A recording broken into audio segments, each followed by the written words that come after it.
ఆంధ్రప్రదేశ్ రాజకీయాల్లో అధికార కూటమి విపక్ష వైసీపీ నేతల మధ్య సోషల్ మీడియా వేదికగా సాగుతున్న వార్ మరోసారి పీక్స్ కు చేరింది.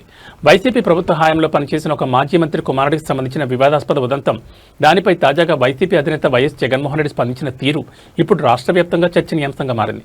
జగన్ మాట్లాడిన మాటలపై కూటమి శ్రేణులు మరియు నెటిజన్లు సోషల్ మీడియాలో తీవ్రస్థాయిలో మండిపడుతున్నారు. సొంత పార్టీకి చెందిన మాజీ మంత్రి కుమారుడు అంత పెద్ద వివాదంలో చిక్కుకున్న సదరు ఘటనలో తీవ్రంగా నష్టపోయిన బాధితుల పట్ల జగన్కు ఒక్క మాట కూడా సానుభూతి పలికే మనసు రాలేదంటూ కూటమి నేతలు ధ్వజమెత్తుతున్నారు. కళ్ల ముందు తప్పు కనిపిస్తున్న సొంత పార్టీ నేతలను తప్పుబట్టే లేదా వారిని బహిరంగంగా ఖండించే కనీస ధైర్యం కూడా వైఎస్ జగన్ చూపించలేకపోయారని విమర్శిస్తున్నారు. ఈ దారుణ ఘటనపై జగన్ మాట్లాడిన తీరు చూసి సభ్య సమాజం అంతా తలదించుకునే పరిస్థితి వచ్చిందని ఆరోపిస్తున్నారు. ఇదేనా మీ పార్టీ నైతికత?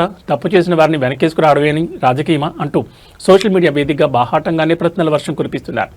ఈ వివాదానికి సంబంధించిన ఎక్స్ వేదికగా వైఎస్ఆర్ కాంగ్రెస్ పార్టీని టార్గెట్ చేస్తూ వైసీపీ క్రిమినల్ పార్టీ అనే హ్యాష్ట్యాగ్తో నెటిజన్లు పెద్ద ఎత్తున పోస్టులు పెడుతున్నారు. తీవ్ర సంచలనం రేపుతున్న ఈ పొలిటికల్ అటాక్స్ మరిన్ని రాజకీయ పరిణామాలకు దారితీసేలా కనిపిస్తున్నాయి. సిదిరి అప్పలరాజు కొడుకు 18 ఏళ్ల పిల్లోడు బైకు తోలుతా ఉండి కర్మవశాత్తు బైకు తోలుతా ఉండి ఎవరిలో గుద్ది బైకు తోలుతా ఉండి ఒక మనిషి చనిపోయాడు. యాక్సిడెంట్లు అవుతా ఉంటాయి.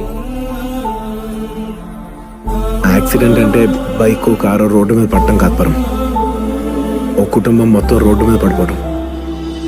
మాకు దిక్కు ముక్కు లేదు. మరి నీళ్లతో పెడుతున్నావా జ్వరంతో ఉన్న పిల్లాడికి? ఏడ్ చేస్తాను, నా పరిస్థితి చేస్తాను, మా ఆయన ఏడ్ చేస్తాను. ఆవిడ మనసు కరిగితే 10 రూపాయలు ఇచ్చి బిస్కెట్ కారు తెచ్చిస్తే మా ఆయన పెడుతున్నాను పిల్లలకి. మన అక్కడికి వెళ్ళి తెచ్చి పెట్టేస్తాను. మా ఆయన చచ్చిపోయిన రోజు కూడా మా అక్కడ 10 రూపాయలు లేదు. సిదిరి అప్పలరాజు కొడుకు 18 ఏళ్ల పిల్లోడు. సిదిరి అప్పలరాజు డాక్టర్, పలాస ఎమ్మెల్యే, మంత్రి, ఫిషింగ్ మంత్రి మన ప్రభుత్వంలో. నువ్వు అంత డబ్బుగాలోడు అయితే నీకు అవులేడు చేయలేరా? నీకు పదవి ఉన్నదని నీకు ఏడు చేయలేము. నిజమే, మేము చేయలేము. డబ్బు ఉందో, ధనం ఉందో, బియ్యం ఉందో చూడండి ఒకసారి వెళ్ళి. ఈ అమ్మాయి అబద్ధం చెప్పుతుందని 1,50,000